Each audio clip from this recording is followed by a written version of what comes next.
Grandes marcas de máquinas agrícolas anunciaram que não vão participar das feiras agropecuárias neste ano.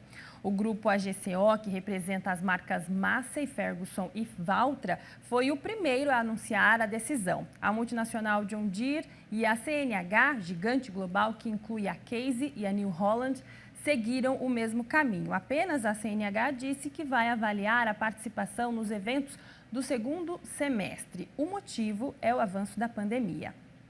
Sobre este assunto e também sobre o mercado de máquinas agrícolas, eu converso agora com o presidente da Câmara Setorial de Máquinas e Implementos Agrícolas da ABMAC, o Pedro Estevão Bastos. Muito bom dia, Pedro. Obrigada por atender o nosso Jornal Terra Viva. Bom, como eu gostaria de saber, já em primeiro lugar, como que vocês receberam aí essa notícia? Já era algo esperado? E como que essa decisão pode impactar o mercado e principalmente as feiras agora em 2021, Pedro?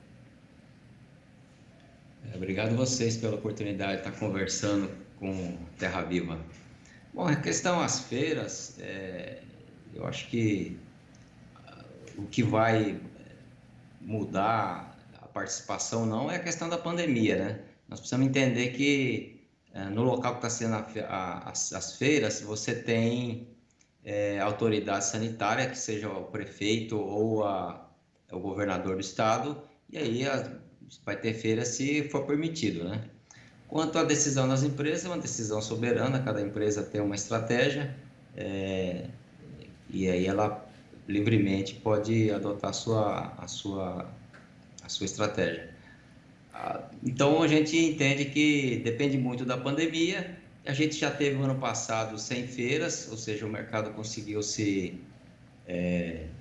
passar esse momento sem feiras, e esse ano pode ser que aconteça exatamente isso.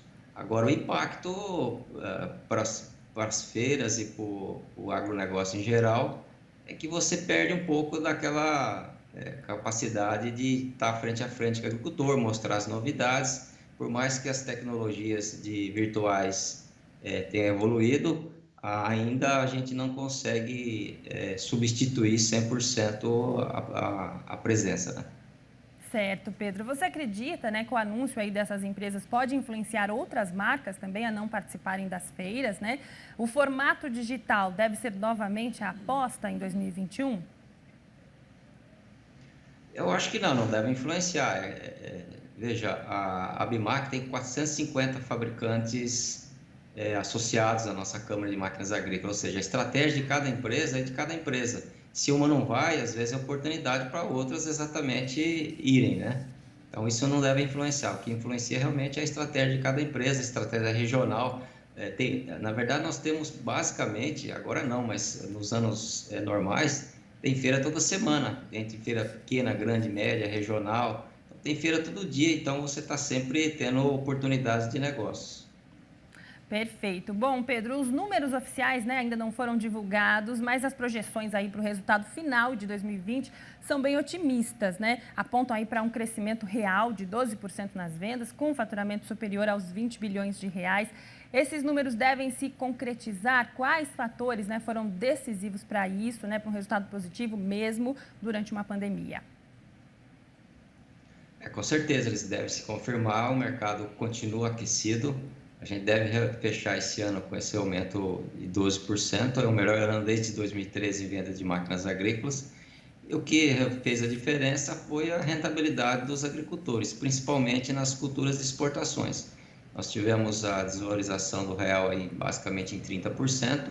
Isso fez com que a rentabilidade aumentasse 30%. Eles compraram os insumos lá em 2020 sem esse aumento, ou seja, você teve aumento no preço do produto agrícola, mas não teve esse aumento correspondente no custo. Então, você teve uma rentabilidade muito boa.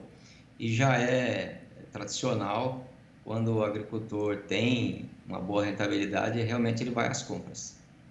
Para 2021, as previsões também são otimistas, A expectativa é de um crescimento de cerca de 10% nas vendas. O que leva a ABMAC, a CSMIA, a apostar nesta alta? Os problemas causados aí pela pandemia, como falta de matéria-prima ou de peças, em alguns casos, já foram superados?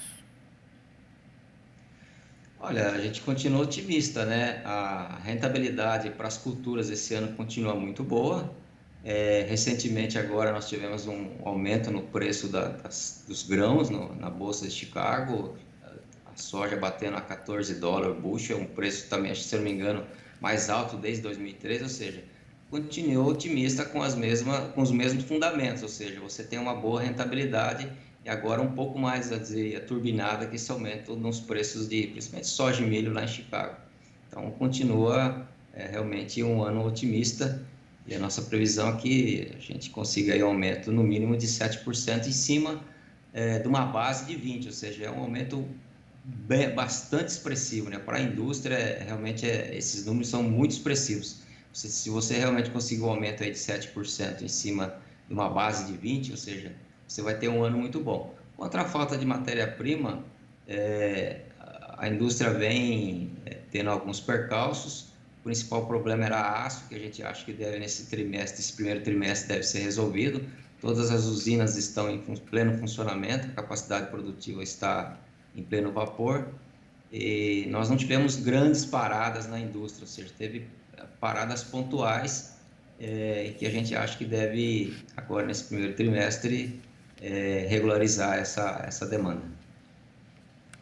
Perfeito, Pedro. Muito obrigada, viu, pela sua participação ao vivo aqui no nosso Jornal Terra Viva, primeira edição. Ótimo dia para você e até uma próxima oportunidade. Obrigado.